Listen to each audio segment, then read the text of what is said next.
A very good afternoon to all the participants. Welcome to the afternoon session of day 11.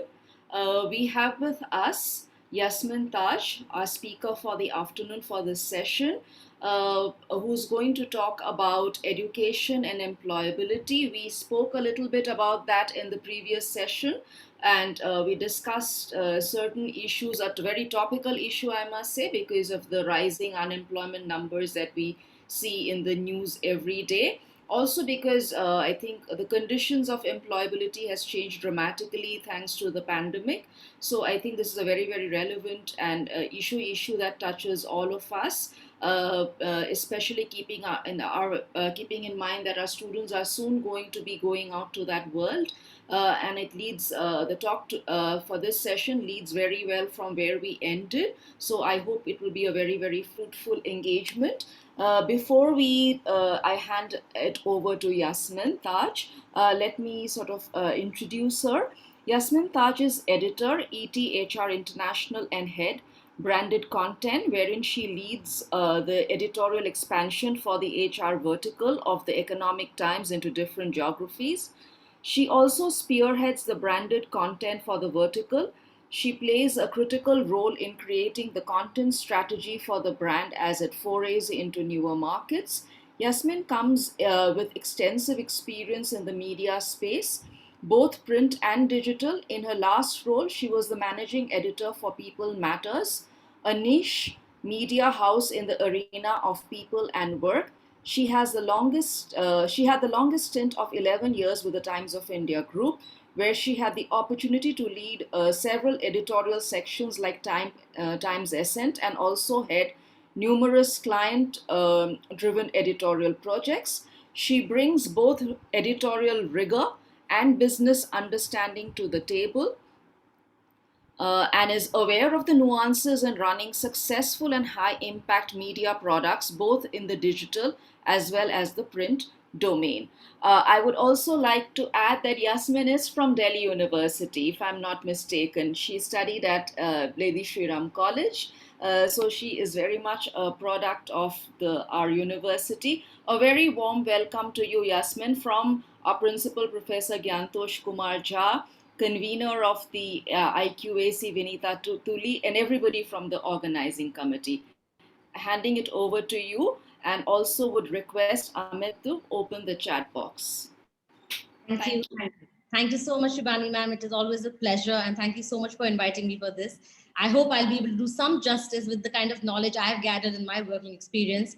And yes, Delhi University it is. I started from there, and I think the kind of foundation I got from studying at like Lady Shri Ram College has really helped me in my career. So thanks to all the teachers at Delhi University for that. So without further ado, I'll just try to share my screen first, and please let me know if it's visible to you. It is visible. Also, I would like to just tell you that people can't speak, huh? They would be muted, but they can write in the chat box. Absolutely fine. Absolutely fine. So, once again, it's an absolute honor to be amongst all of you today. Each one of you are accomplished individuals, and I really hope I'll be able to add some value to your learning journey. And before we begin, I want to do a small exercise with you, and just so that we can know each other better. So I want to use the chat box today and introduce ourselves to each other. I'm sure most of you know each other already, but for me, as this is the first time I'm meeting all of you, just put in your name, maybe the college you represent and the city you're joining us from today, just in case we can know each other better. So we'll give this exercise around 2-3 minutes. We will, and I'll read out the names and the chat answers that you put in. So if you could start, I'll start doing that from my own side. Okay, I have to stop sharing my screen for that. So let's do this. Okay, so hi, I am Yasmin. Okay.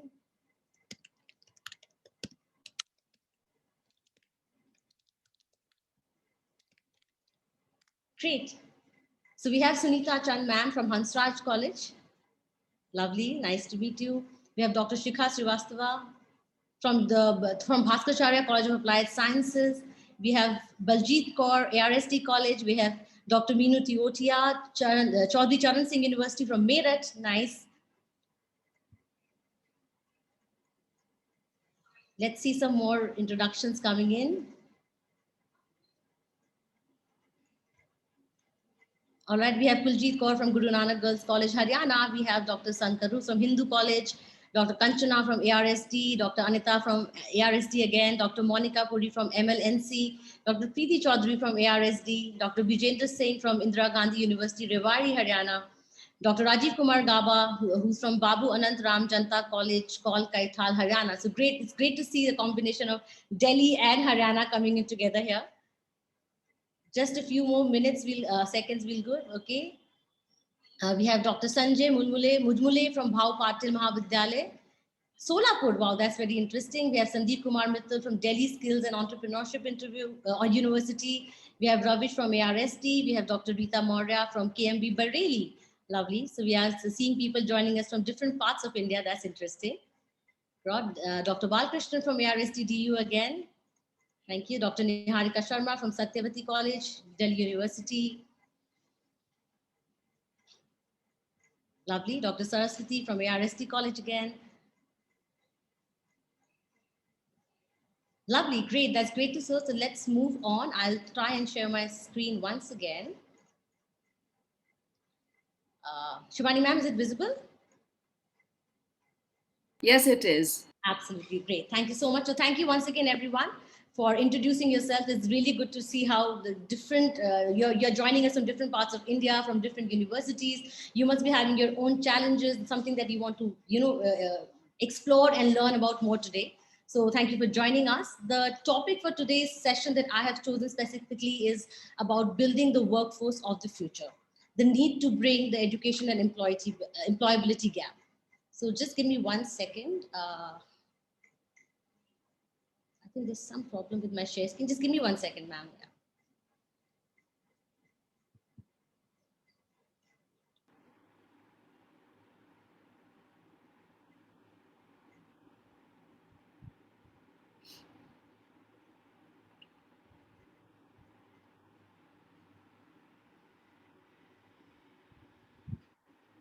All right, great. So all set. And now, without further ado, let me begin by sharing some thoughts on what work means in this new world that we're living in today, especially since the pandemic struck.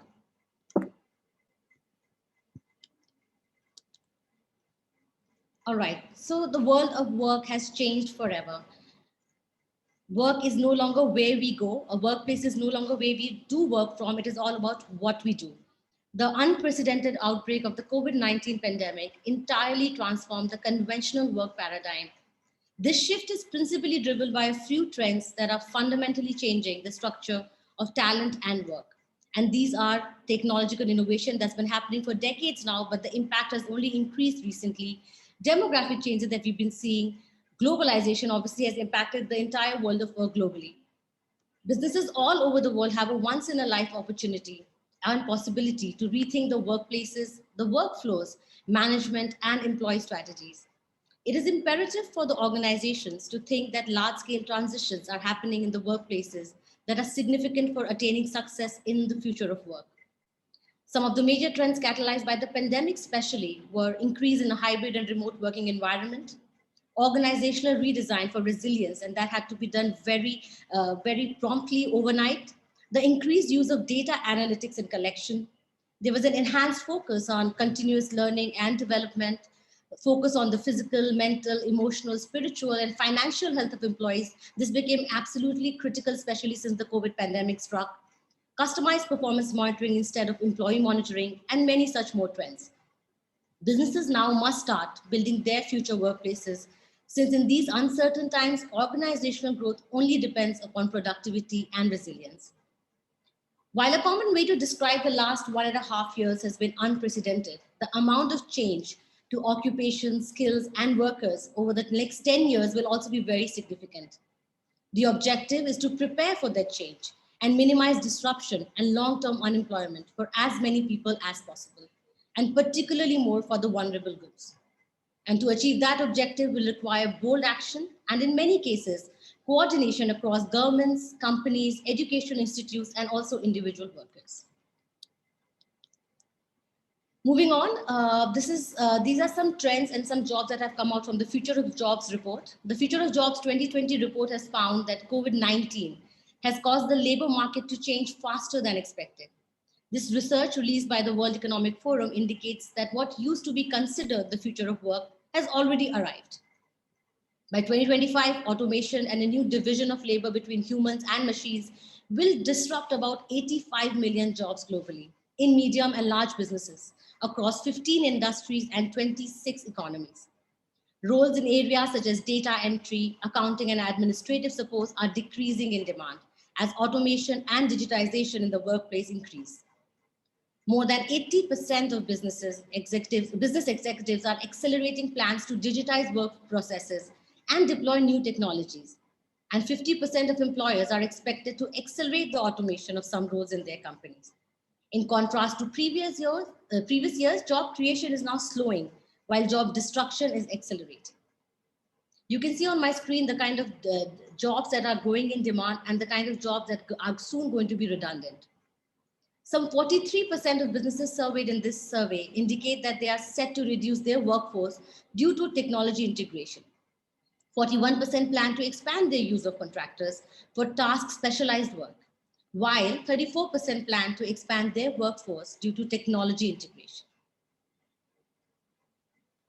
By 2025, employers will divide work between human and machines equally.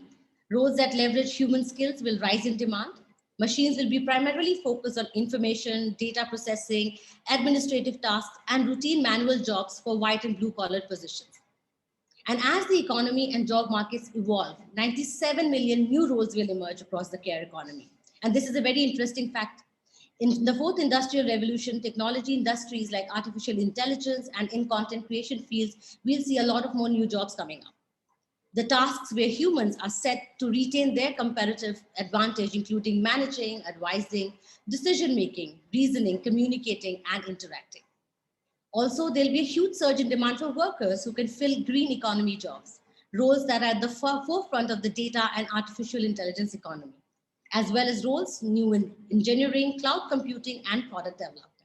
So these are a few new jobs that are going to come up and a few jobs that are going to get redundant in the future. But what is the most interesting fact here? Do we have skills that are enough to keep us relevant and make us future ready? For those workers set to remain in their roles in the next 5 years, nearly 50% will need reskilling for their core skills. Despite the current economic downturn, most employers recognize the value of reskilling their workforce. An average of 66% of employers surveyed expect to receive a return on investment in upskilling and reskilling their current employees within 1 year. They also expect to successfully redeploy 46% of workers within their own organization once the upskilling programs are done. In future, we will see the most competitive businesses are the ones that have invested heavily in their human capital, the skills and competencies of their employees. This particular research also indicated that the growing number of people are making career changes to entirely new occupations. According to LinkedIn data gathered over the last 5 years, some 50% of career shifts into data and artificial intelligence are actually from different fields.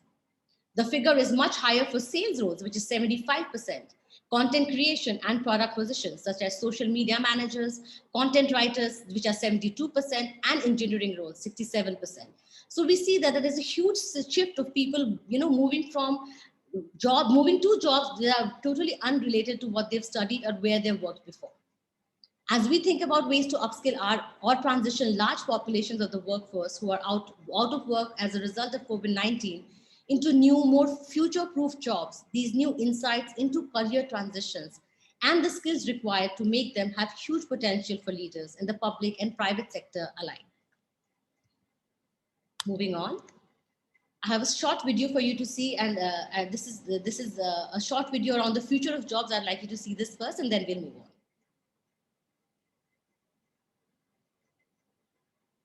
COVID-19 is one of the biggest crises of our time. It has impacted every single one of us, shaken our social systems, and disrupted every sector of our economies. The automation of work, combined with a global recession, led workers to lose their jobs at an accelerated pace compared to previous years. And this trend is expected to continue. The ongoing shift in the division of labor between humans, machines, and algorithms might displace 85 million jobs worldwide in the next 5 years. while 97 million new roles, ones that are more adapted to this new task distribution, may emerge. By 2025, companies expect to displace roughly 6% of their total workforce. 1 in 2 workers will need reskilling, and those remaining in their current roles will need to update 40% of their skill set to adapt to the changing labor market. There is a way to collectively benefit from these challenging times. Decades of research have shown that the most valuable asset of any economy or company is its human capital. Around the globe, companies are already experiencing a shortage in relevant skills for future roles and are investing in reskilling and upskilling their workforce. By 2025, organizations say they will train over 70% of their employees to ensure they can smoothly transition into the jobs of tomorrow. These include DevOps engineers, artificial intelligence specialists, digital marketing managers, talent acquisition specialists, and customer success specialists. It will take on average between 2 weeks and 5 months for workers to pick up new skills, allowing them to move into these new roles. But data shows they won't need to have the perfect skill set to start transitioning. While 2/3 of employers expect to get a return on investment in employees' reskilling programs within just 1 year, governments will also need to step in to update and fund education and training systems, and to ensure displaced workers have adequate safety nets. With purposeful leadership and collaboration, we can turn this global crisis into a unique opportunity to transition into a future of jobs that is inclusive, fair, and sustainable.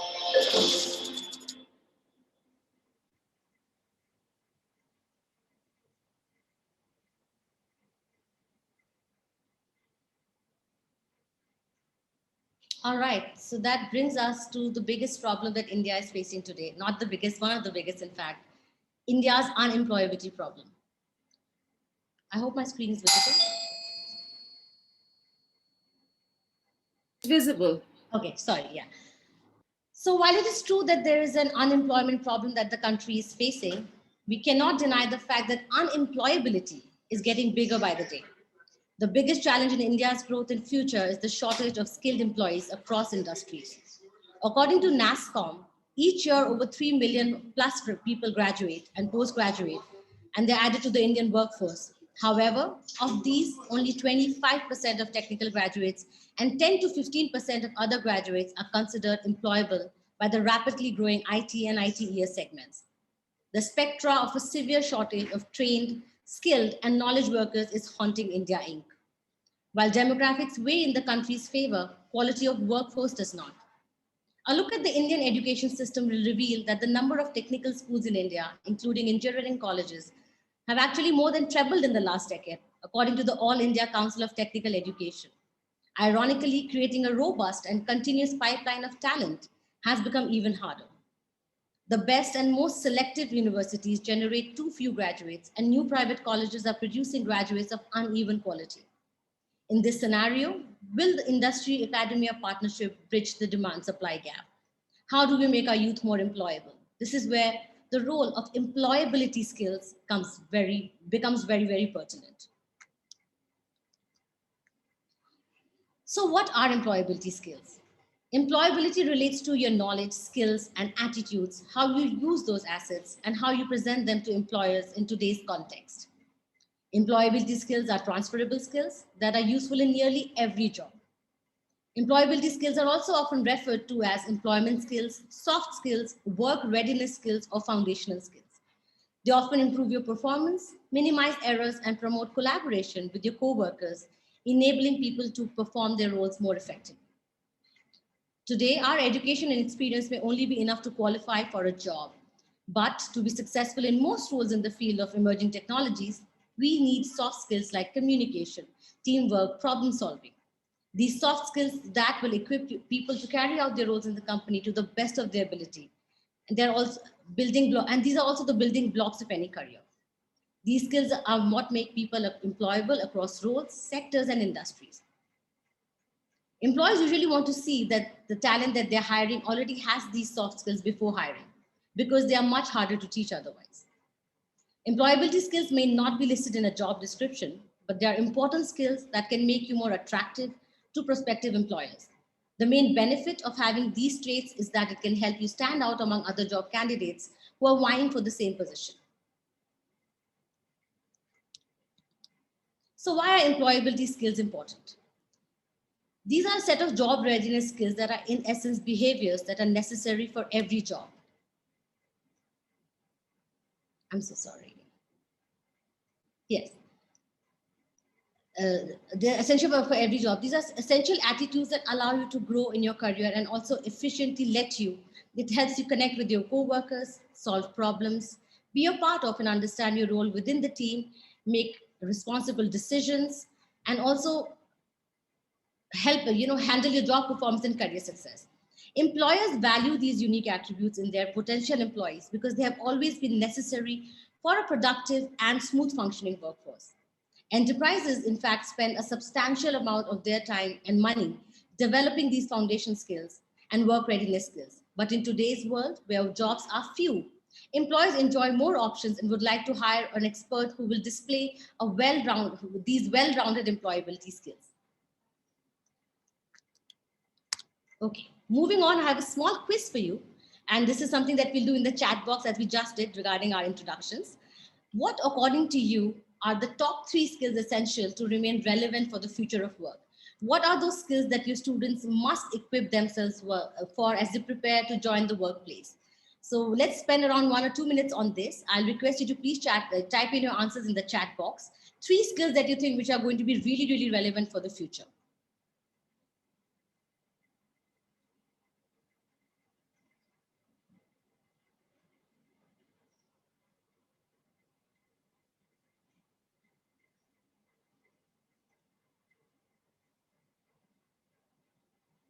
Okay. So we can give it a thought. We can take around 30 seconds to think, and then these could also be technical skills, or if you think hard skills are more important as compared to soft skills, to take a pick 3 skills that you think are going to be most important for the future.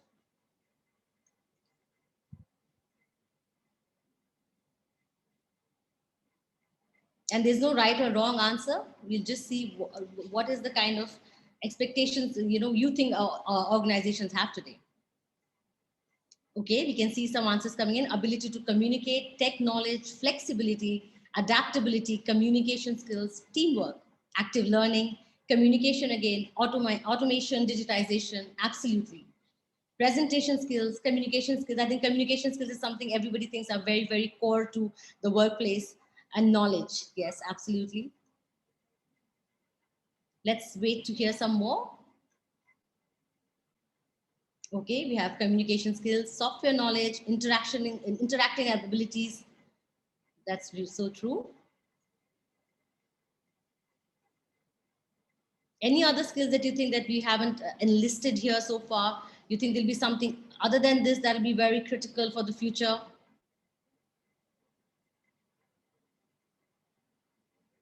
All right, now let me show you what are some of the skills that are actually impacting the future of work. Here we go.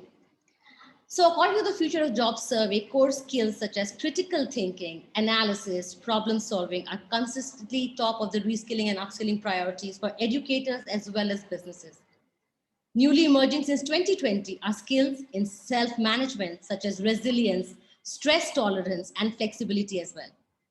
Data from this learning platform called Coursera suggests that individuals could start gaining the top 10 skills for each emerging profession in people and culture, content writing, sales and marketing in 1 or 2 months. Those wishing to expand their skills in product development and data and artificial intelligence could do so in 2 or 3 months. And those switching into cloud computing and engineering could make headway in the new skill set through a 4 to 5 month learning program. So I'll just wait on this slide for some time so that you could read through all the skills that are really coming up. And these will be the top 10 skills for 2025. Leadership and social influence is also a very important skill. How are our youngsters preparing themselves to become better leaders for the future? Empathy plays a very strong part there. Showing your vulnerability plays a very strong part there. How authentic are you as a leader plays a very strong part there. I speak to a lot of HR leaders in India and in other countries as well. And they also totally feel that at the end of the day, skills which are human, which can help machines get better by using our own human essences, are going to be the future. Resilience, stress tolerance, as I said earlier, well-being is so important for organizations today. How apt, how prepared are our youngsters to face these kind of situations again? This was a black swan event, happens once in 100 years, but it might happen again. There might be other disruptions that might be happening. People might lose their jobs again. So how are we preparing our workforce, our young workforce, for this kind of a workplace for the future? So these are some top skills that are really will be impacting the workplace in the future.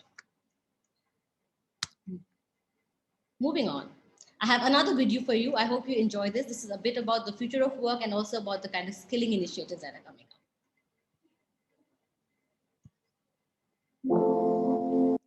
COVID-19 has reshaped the world in ways that will endure long after the pandemic ends. Remote work is here to stay. E-commerce is soaring. Automation is accelerating. Our research indicates that the mix of available jobs will change as a result, creating more urgency for training workers for the changes ahead. More than 100 million workers in our focus countries, or 1 in 16, may need to switch occupations by 2030. Job growth will be more heavily concentrated in high-skill jobs, while middle and low-skill jobs decline. The explosion in e-commerce set off a scramble for warehouse workers that is unlikely to stop. Investment in the green economy will increase the need for wind turbine technicians. Demand for photographers may grow to address our increasingly visual ways of communicating. Aging populations in many advanced economies will increase demand for nurses, home health aides, and hearing aid technicians. Teachers and training instructors will also continue to find work over the coming decade.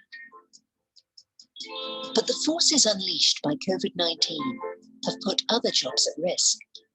Business travel is unlikely to recover quickly, and that affects flight attendants, airline mechanics, and baggage handlers.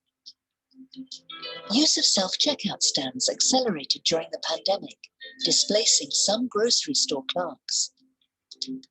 Companies have deployed robotics to process routine paperwork, replacing office workers. We are entering an era of occupational transitions, an era that demands answers to 3 key questions. What new approaches to training can support the millions of people making these transitions? To protect the social fabric, what benefits, such as sick leave and unemployment insurance, are needed for all workers, including gig workers? Can business and government leaders come together to create solutions, not only for navigating the pandemic, but for navigating the post-pandemic world of work?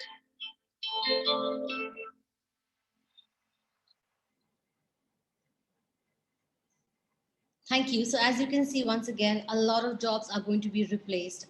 There's a lot to be done in terms of creating the skill set, the future of work based on the kind of new jobs that are coming up in the future. So I need to ask you today now, what is it and how is it that, why do you think there's a huge employability gap in countries, not only in India, but in other countries as well? So this is an opinion-based question I have, and I would request you to use the chat box here again. And the question is again to you, I have 3 options. You can just write down the option that you most agree with. So what's your opinion? What is the biggest reason for the gap between education and employability?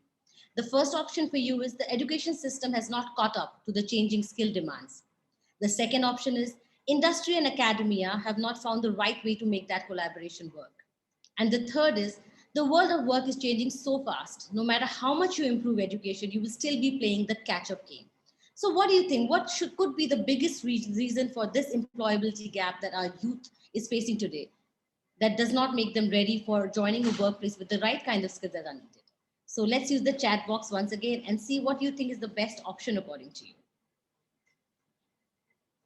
Okay, I can see 2 ones already where you say that the education system has not really caught up to the kind of skill demands that have come up. Interesting. Okay, we have another one.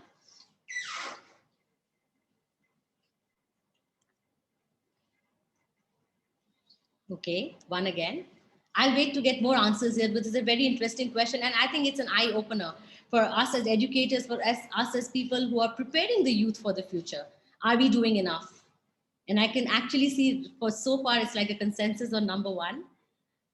Interesting, very interesting.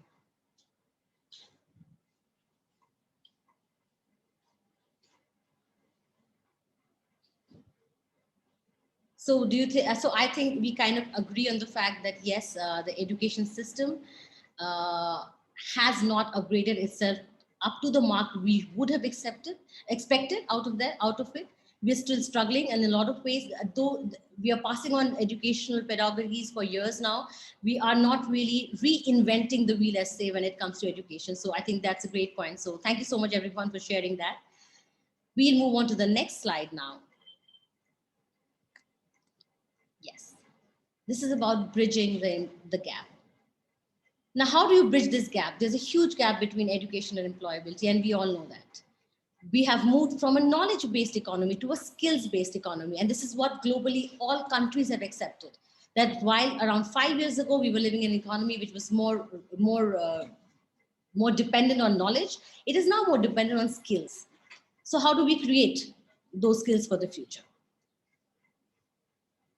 And the most important part of bridging this gap is the passion to have successful academia and industry collaborations, including public-private research partnerships, collaborative grant applications, student trainings.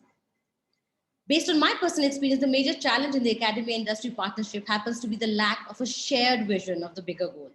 That is bringing a product useful to society from the overall research efforts to everyone involved.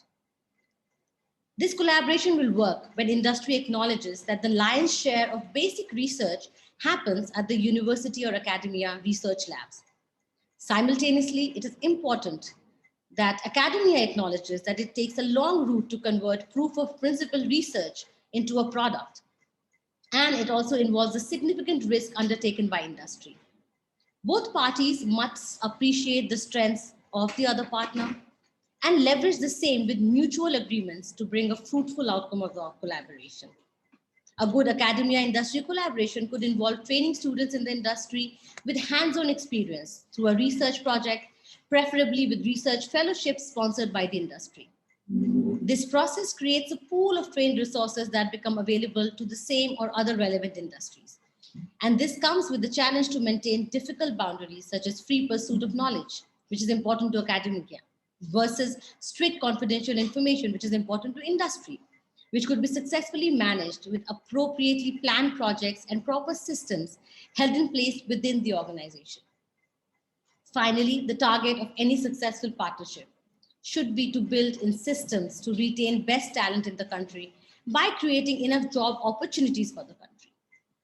So the collaboration is going to be extremely important. And we've been talking about it for decades. As a student also, I've seen this whole discussion about how do industry and academia collaborate with each other.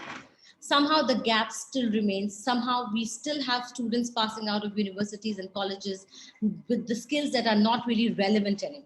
So I think relevance is the key word here. How do we get? We saw the top 10 skills that are going to be that will create the future of work for people.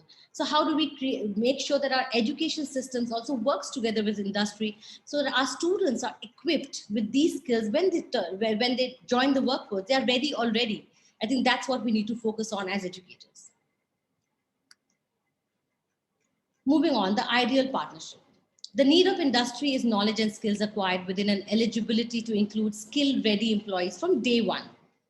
So what we have today is a growing skills gap reflecting very small availability of high-quality college education in India and the multifold growth pace of the country's service-driven economy, which is growing faster than most countries, in fact. Thus, there's a need felt for this integration of job learning and thus creating a need for customized programs for the industry. A good academia industry collaboration could involve training students in the industry with hands-on experience through a research project, as I said earlier.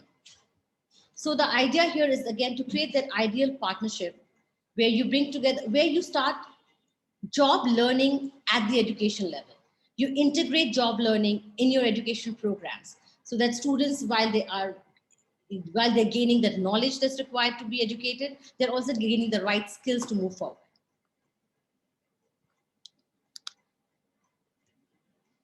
So again, we come to the same point about the demand and supply gap for skills. The supply is there, but it's not relevant. I will not say the supply is not, it is limited, it is not relevant, and the demand is increasing day by day. Looking at the demographics of India, it is even more important. So how do we bridge that gap? What kind of coordination is required?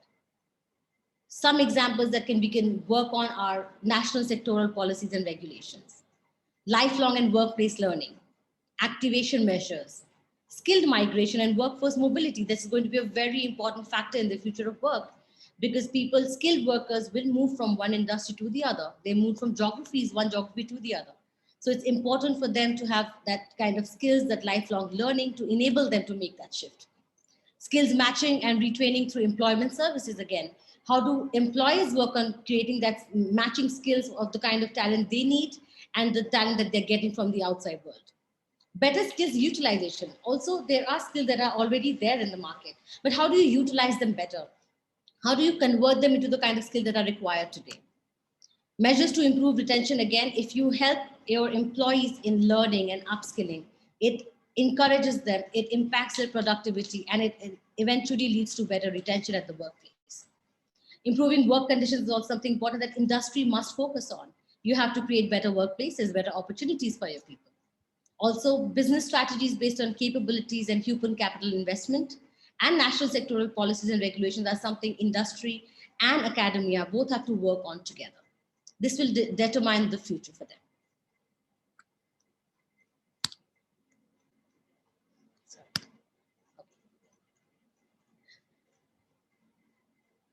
Oh, sorry, I've done this. Yes, next up. So the way ahead, what is the way ahead for us? Schools, teachers, and parents must play a proactive role. And we already know this about encouraging, while planning the career of children, a very encouraging role. We need to help them identify their potential, look for opportunities to build their skills, keeping them safe at the cost of their natural talent, interest, and aptitude would deny them the opportunities of growing intellectually, emotionally, and socially. Let them explore their passions unhindered by supporting their dreams and aspirations. Be the wind beneath their wings, as they say.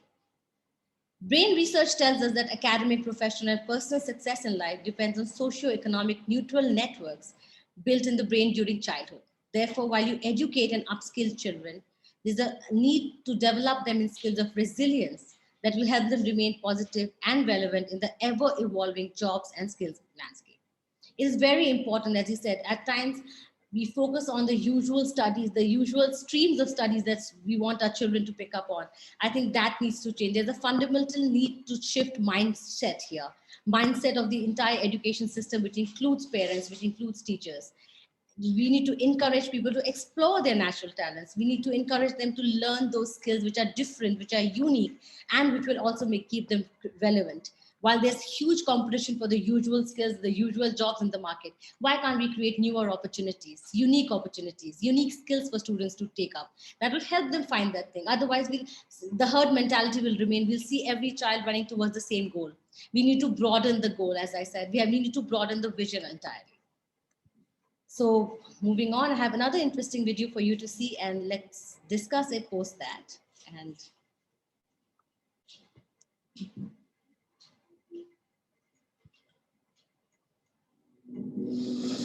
if you want to understand your future, you need to understand this.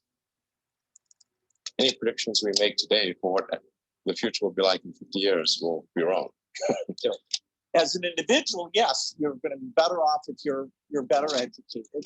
Nobody really knows what the job market would be like. The next 30 years is going to be painful. The nature of employment is going to change. The last 7 months, I've traveled over 150,000 kilometers, lived in over 30 apartments, set up my life in 10 countries. Why? To understand the future of work and to figure out what it's going to mean to people's lives. And what have I learned about work and life that stands out? This is what's fascinating. We actually don't know what's coming. Across the world, nobody does. If they say they do, they're only guessing or they're lying. If you try to hold on to some stable job, some stable worldview, you will be left behind. So then what's the right defense, right? What's today's answer? That's the thing through it all. We may not know what the future of work is going to look like, but you can start to figure out what to do about it now. It's this tiny little leap of thinking that sounds small, but ends up being one of the most important recognitions you can make, that you don't need to know what's around the corner to know what to do about it now. When I first figured that out, it's an amazing change. My research around the world, this quest, it's only confirming the fact that we don't know the end of the story. That is the challenge. There will be more people out of work. People only work 4 hours. This is going to be much more difficult. These three things offer the roadmap. The first, you focus on you. The second, find one thing you'll be happy to learn forever. And the third, continue to prove why that one thing is valuable to be done by you. The first one, to focus on yourself, it's key, and it sounds selfish. It's not. The problems coming in work are big. They'll affect billions, but they're solved one person at a time. And what I mean by that is your job is likely not to be a work futurist or to write policy around work. Your job is to put yourself in a position to succeed. There's a lot of concern in the future about running out of work. Robots will take over. Automation will steal too many jobs. And after studying this for a long time, this isn't my biggest concern, at least not for a long time. Humans have always done a great job of creating new work. What concerns me is that more and more people one at a time will get stuck. They'll be the ones that have skills that are no longer needed or no longer needed to be done by them. So they'll get caught, become irrelevant in their work. Then for that person, what's next? It's really hard to learn something new when you weren't preparing to. That concerns me. And what do you do instead? You have to find something you want to keep getting better at forever. And it almost doesn't matter what it is. You're simply looking for something that will excite you and demand the most from you. For me, that one thing is being thoughtful. It's not even a tangible skill. It's the one thing I'll be happy to work on for the rest of my life. And that sets up the final part that you then keep exploring how that one thing is valuable to others.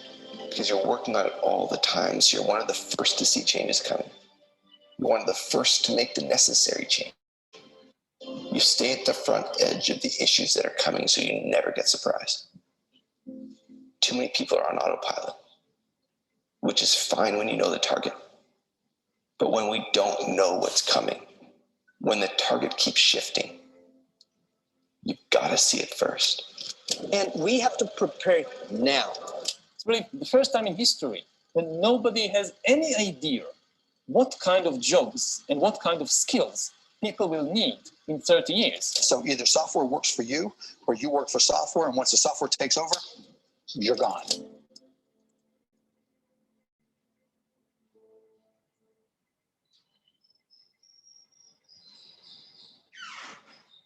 Now, isn't that interesting? Something to really think about, ponder upon. While we might not know what the future is about, how are we preparing? How are we making the necessary changes? And he so rightly said, are we being thoughtful? How are we thinking about what we can do for ourselves? How can we focus on ourselves? How can we prepare ourselves for something that is unseen? So I think that's going to be the future.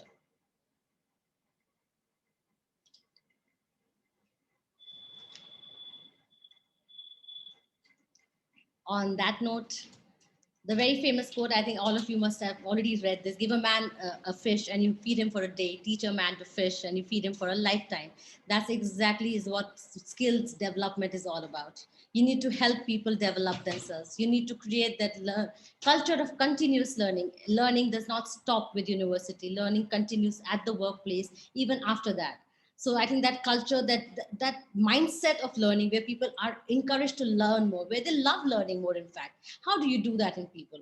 How do you tell them and encourage them that the skills that we have today are not going to be relevant tomorrow? How do we prepare them with that? Every day is a learning journey. Every day is going to be different. And as all our experts that we saw in the video said, we don't know tomorrow. It's all unexpected. It's uncertain for us.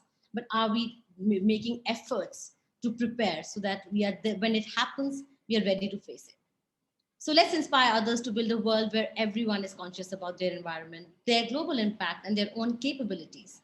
With the skills and a growth mindset to learn limitlessly, we will not just master the challenge of tomorrow, but we will also like the world we have built. On that note, let's build a better tomorrow. That was all from my side. Thank you so much. And over to you, Shivani ma'am. I'll stop sharing. Thank you so much. That was absolutely wonderful, very comprehensive. And I must say, to begin with, when all those figures started rolling, as it is, I'm a person from humanities literature. The moment I see too many numbers, my sort of head starts spinning. But here, these were certainly very frightening numbers to begin with when you looked at, the gap between the market and what is available and all that. But as your talk progressed, I think one also got the sense that all is not lost. In fact, if one makes the effort, in the right direction, okay, in terms of things that you are talking about, upping our skills, reskilling ourselves, and most importantly perhaps, and a certain kind of partnership, and we have the same common goals. I think it looks quite promising. Actually, it looks exciting. And I think one big word that you sort of, that I think was thrown up earlier in the conversation, and I think something that came up towards the end, is resilience. And I think if the pandemic has taught us anything at all, it has taught us resilience. And also, I think our university, I think, has done a fairly great job in terms of, I look at just myself at the beginning of the pandemic, when I took my first Zoom class, and the kind of things one is now able to do even in the online mode. I think we have come a long way. So thank you very much for this, for this very, very comprehensive talk, with telling us about areas which we need to sort of look at in terms of, how we can best help our students. Because apart from the fact that all of us need reskilling and need to constantly update our skills, I think it's also very, very important that we understand that for our students it's that much more, because they are going to go out into this big bad world, and frightening world. And given the pandemic and many of the skills, in fact, you talk about, I think, more than ever, I think it's also a challenge to sort of to skill them in those ways. You're on mute, I think, Yasmin. No, I'm right here. Can you hear me? Yeah, now I can hear you.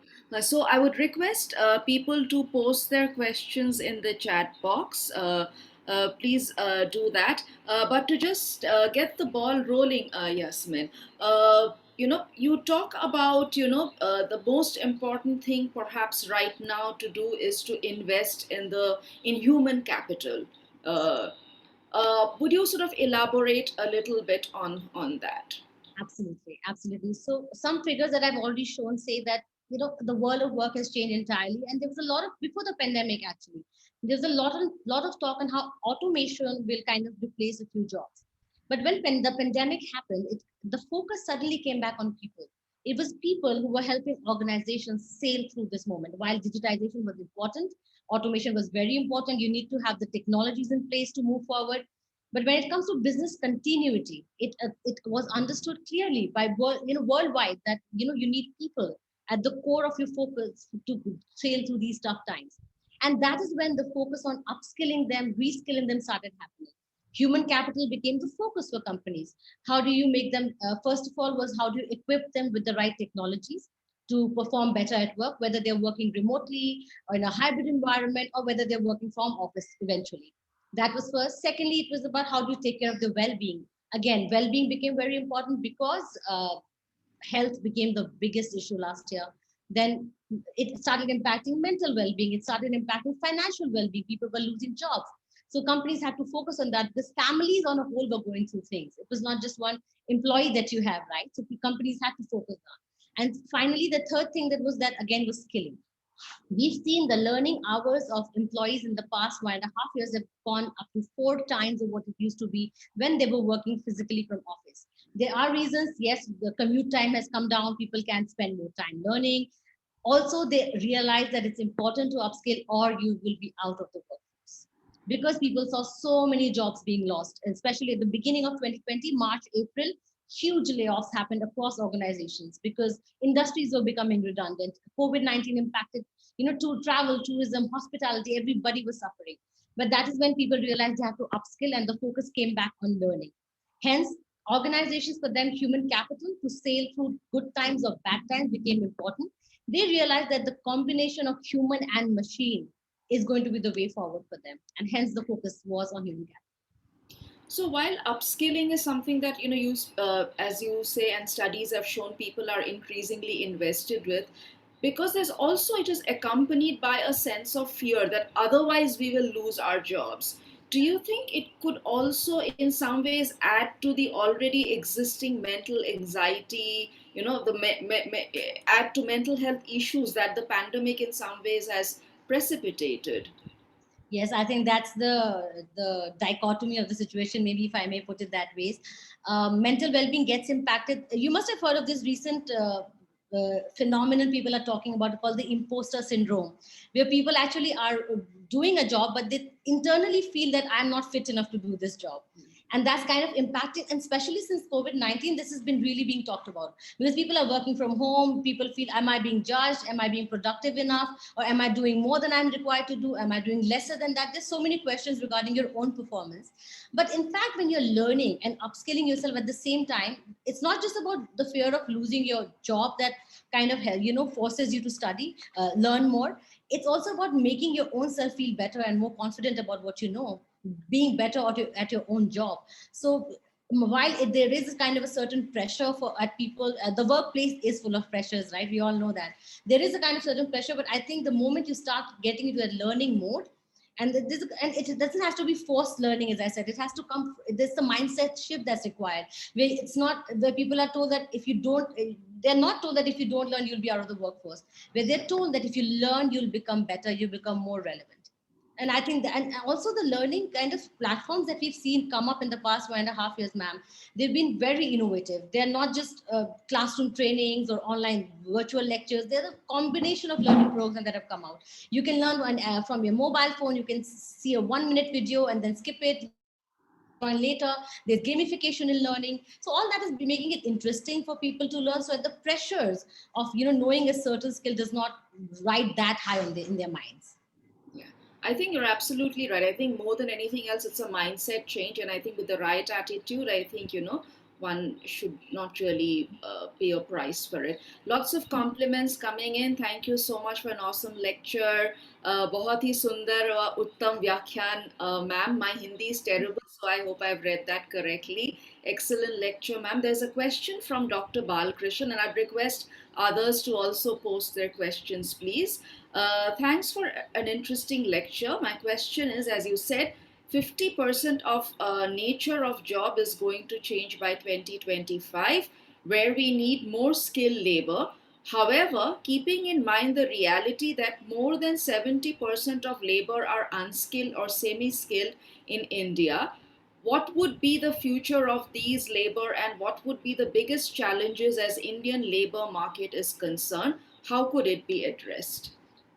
That's a great question, Dr. Balkrishnan. Thank you so much for sharing. Yes, the focus right now, majorly, when we talk about upskilling, we are not only talking about the white-collar workforce, we are also focusing on the blue-collar workforce, which is semi-skilled, not really unskilled, but at times they are semi-skilled. So the idea, the collaboration, bringing the labor market up to the level of, the jobs that are going to come out that's exactly where industry, academia, and governments need to focus on. I think the government is doing quite a bit. The National Skill Development Corporation has come up with various programs which are helping people who are not educated enough to pick up skills that can help them to get a place in the labor market. And they're helping the ITIs that are coming up. There are a lot of other institutes, I might be forgetting some names, but a lot of initiatives are being launched. But yes, the population, as you said, it's huge. The number is huge, but eventually it is going to be about how educational institutes support them, how industry supports them, and how overall government comes up with policies that can help bring this large chunk of unskilled and semi-skilled labor added to the skilled labor force. So that's the thought process I have. So I hope I've been able to answer you. Thank you for that answer. Please, people, if you would post a few questions, it would be great. Because I think this is a wonderful opportunity to interact with the industry where our students are sort of, moving ahead. Just again to sort of, going ahead with what we were talking.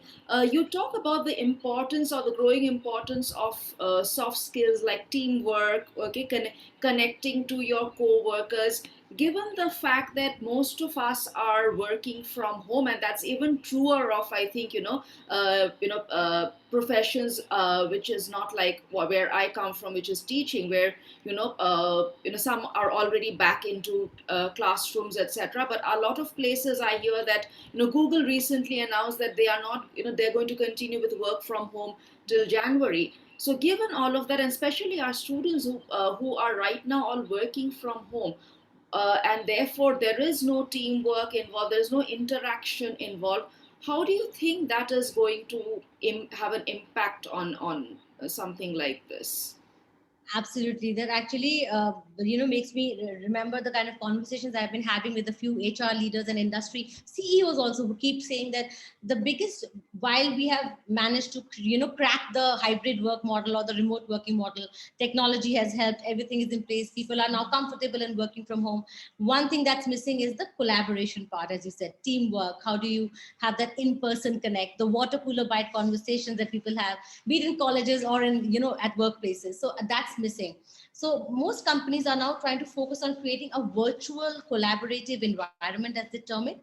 And some of them are using technology. There are a lot of technological tools right now which are available. Some are free of cost, some are at a certain cost, which bring together a feeling of togetherness for people. There are tools like Workplace from Facebook, which organizations use, which is like a personal Facebook page of a company. So all the people can come and interact with each other. While yes, you're not still meeting people person to person, but at least there's somewhere you can, get away from the work mode and connect with people more personally, have those virtual meetups, games.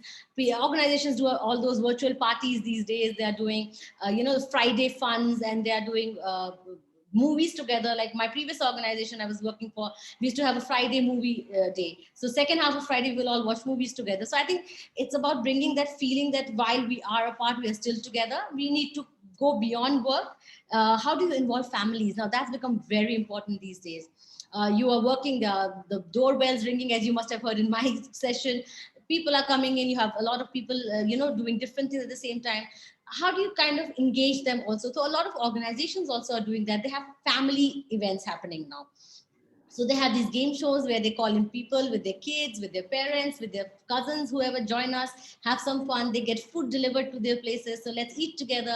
So I think that's, people are making that effort. While we are still not ready to move to a completely office environment, many companies will continue, as you said, to be remote, because employees have voted to be working for this flexibility. You must have heard of the term, the great resignation, where people are saying, I will quit my job if you do not give me flexibility anymore. Yes. Yes, that's so important now. So hence, organizations will have to kind of create the right combination of a culture which is virtually collaborative as well as collaborative in the hybrid, where some people are coming to office, some are working from home, but they're all connected to each other. So that's my thought. Again, sort of, given the fact that when we talk about upskilling, I think there is also an economic factor that comes into play. I think it's easier for those who are, who are better off, well off, with the means to sort of reskill oneself. Okay. So given the fact that, ours is, most of our population is, is lives in rural areas where, they do not have access to the most basic of amenities, especially, when we talk about technological support or internet infrastructure. When you talk about, how we can, in the meantime, we are using the pandemic to sort of learn new tools. Now, I possibly, it's not that I'm very aware, but I do not see somebody from rural India or from, who's not very well off, being able to do that.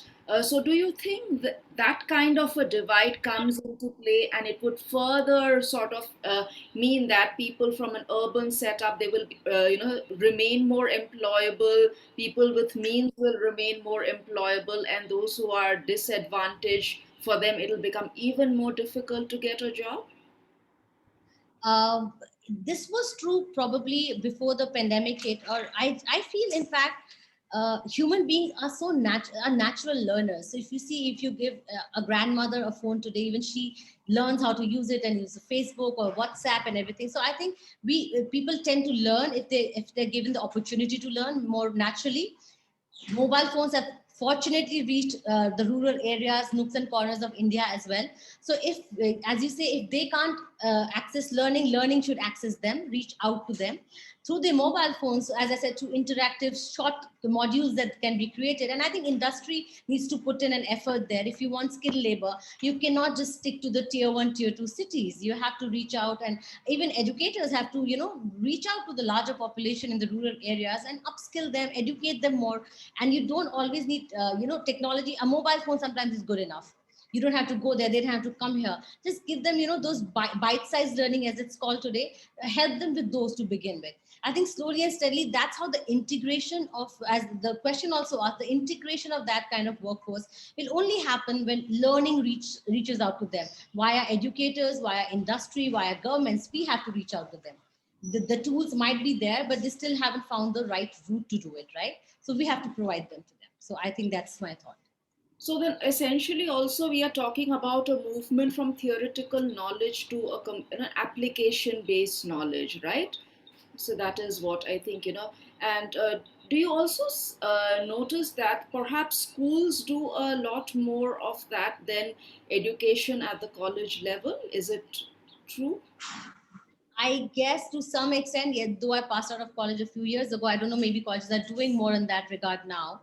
I do see schools doing a lot more. I see my niece who's 12-year-old, she's learning new skills. They're trying to, update, teach them skills and teach them other kind of communication skills, public speaking skills that probably would not be there in every education institute. So I think that's where they're also being, taught how to fight COVID, and what if somebody, how to become more resilient in different ways. Not exactly, but they're doing those programs with their children for them to become more prepared for a future which might be uncertain. So I think educational institutes, especially schools, are coming up. University level, I'm hoping they are. I'm not too aware of what exactly is happening at that level. But one thing interesting I'd like to really add is that upskilling is as a job. If an educator takes it upon himself or herself, while you're upskilling a student, a class of students in front of you, you are also learning that same skill. So it's a two-way street, right? So I think it's going to help everyone, all of us present in this room today. So if we want to learn a certain soft skill, if you want to enhance something, or even a normal skill, like say, how do you become more resilient? How do you become better managers? These kind of skills, when you're being a part of a study program where your students are involved, you yourself are also upskilling yourself at the same time. So I think learning is for everyone, it's continuous, and that's how the future should be about us. More compliments pouring in. Some questions would also be nice. So if some participants have some questions, especially those from economics, commerce, I'm sure you have a greater understanding of all of this than I do. I'm trying my best, but to understand, because I think we need to become more interdisciplinary in our approach. I think just because I teach literature, I think I no longer have the comfort of just sort of being there. I think one needs to constantly sort of look at how the real world is functioning and sort of interact with that. So if anybody has any questions, please do post. Also, again, of course, if I understood again correctly, when you talk about a movement from knowledge based to skill based sort of education and therefore employability skills, perhaps the question that I asked about it earlier about rural urban divide or haves and have not divide. Now anybody with a skill can actually become employable, right? So in that sense, it can be quite empowering actually. Times that we are looking at, I don't necessarily need a degree, I need a skill, right? Yes, That's a very good point, ma'am. Actually, there was a time when we were hiring, when any organization was hiring, the first question would be, where have you passed out from? What's your college background, university, what course? Now it's more about what skills can you bring to the table. When I'm also hiring for my team, for example, I want a content writer or a journalist to come into my team. I don't just look at a journalism degree, right? I look at the kind of skills. How well is she equipped with using technology? How is she with, social media? How is she in presentation skills? Can she give can she host a video interview? So look at the kind of skills that have added on to journalism. When I started journalism, probably these kind of skills were not really needed. Social media was not really high at that time. Video interviews and things were not really happening. So my writing skill and my got me through. But now, if I am hiring for a journalism job, I need much more. And I need people to come up with, my teammates come and tell me, how about I create an infographic? There are new terms and technology, and I'm also learning along with them. So that's very interesting. Social media has so much to learn for everybody. So irrespective of which profession you're in. So I think that's how it's become important, that you need to hire for skills. You no longer hire for degrees or education anymore. While it is an added advantage, obviously you spent your, a very big part of your life learning the education system that you've taken, but the skills will get you through.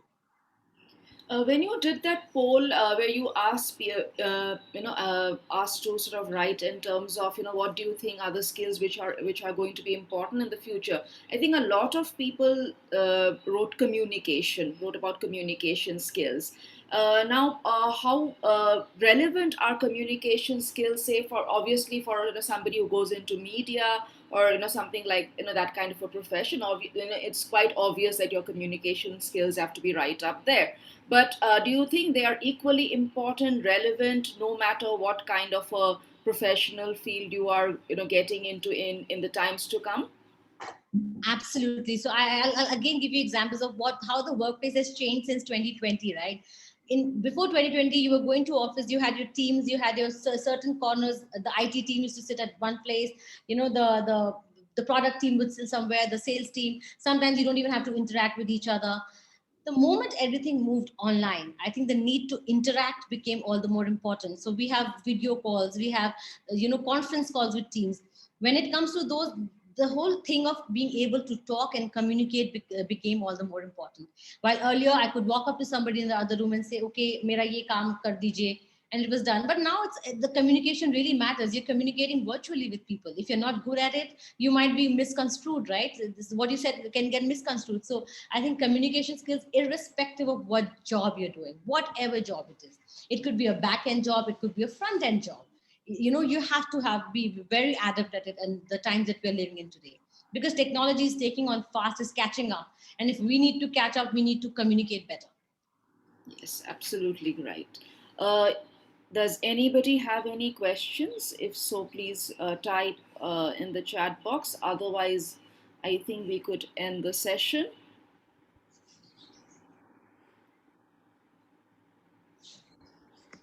Are there any questions? Any other feedback? I'd love to hear more. Anything that you would like to know more about? Is there anything that anybody wants to know more about? There's a question here from Dr. Balkrishnan. Thank you for the question. Upskill is based on technology, and the fact is that only 24% of rural households have access to internet. So how would this upskilling through technology, is it going to reduce the rural-urban divide? That's again a great question, and I'm hoping that technology is getting, becoming more integrated and it's reaching far and wide. While I agree the percent is 24%, but I still am positive and optimistic that it has increased from what it was maybe a year ago. The moment the pandemic struck, the use of technology kind of went really up. I have my house help today told me that her children who would not go to the physical school and bunk school at times, are now sitting at home and studying, and they are they're attending the online classes, even if it's through a phone. So as I said earlier, it's not that easy to answer this question because a lot needs to be done in this. The rural urban divide is a huge social problem that the country faces. It's not just regards to technology. I think it's regards to employment opportunities. It's with regards to a lot of access that the rural part of our country does not get to. So the question still remains. Everyone's working towards it. I think industries are going and opening up. They're earlier you had seen that companies were hiring only from tier 1 and tier 2 cities. Now that they're going further beyond to smaller cities, because now they're even saying that you don't have to come to a big city to work. You can work from where you're sitting at. You just need that access to internet, and they try and provide that to them. So it's not that they're asking or expecting employees to get access on their own. At times they're getting that internet connectivity all up to the where they're sitting. So I think that's a great initiative that companies are taking up. Great education institutes are also trying to reach far and wide. They're trying their best to up this entire system where technology can reach people, where the divide can be worked about. But yes, that's a problem that has no immediate resolution, I feel. So I hope I'm able to answer you, Dr. Balakrishnan. Thank you. One just question which struck me, that given the pandemic situation and most of us working in a hybrid mode or in a work from home mode, you think it has made the world of the professional world a little more gender equitable? Is it easier for women now to work, or you think it's become more challenging in some ways? Again, there are two sides to this coin, but it's very interesting. In one way, it actually helped a lot of women come back to the workforce, ma'am, because earlier the challenge of having a child or ailing parents and not being able to go to office would stop a woman from joining the workforce, and she would just opt out of it. Now the option of working from home has actually helped them to at least have that option that yes, I can get a job and I can work from home. Yes, it could be stressful. You have to manage home, you have to manage work, and I think all of us are doing that. And sometimes there's help, sometimes there's no help. That is one part of it. But the fact that a lot of women have been able to join the workforce has been accepted by organizations across the world, actually, and the whole gender parity, as I may say, is becoming better. And hopefully it'll get better. So that's a very positive, as they say, so there's some positives to the pandemic, right? So these have been some of the positives of the pandemic. People who could not, even the fact that a lot of people who were living in bigger cities could now move back to their hometowns, live with their parents, work with them. That's really impacted it. It's impacted their own well-being also, and organizations are very happy about it. Till the time you are, you're doing the kind of work you're required to do. It doesn't really matter where you're working from. It's a work from anywhere world now. That's true. On that positive note, perhaps we could end the session. Thank you very much. It was an extremely insightful talk, a completely new area for me personally to engage in, and that is what makes it exciting. And I think that is what I think your talk more than anything else has taught us, that we need to constantly keep our eyes, ears open to new possibilities of learning, keep ourselves updated. Necessity is the mother of invention, and we know many things have we need to survive, we need to learn new skills, we need to to upgrade our skills, and we need to teach, transfer that to our students, most importantly. So with that, I would like to conclude the session. Thank you very much from everybody at ARSD College, the IQAC team, and from all the participants. Thank you. I really hope I was able to add some value, something that you could take back and think about, and hopefully we can all build a better tomorrow. So that's the only thought. Thank you so much. Thank you, Yasmin. Thank you. Thank you so much, everyone. Thank you for joining us. Thank you. So we rejoin at 3:30 now. Thank you. Bye-bye.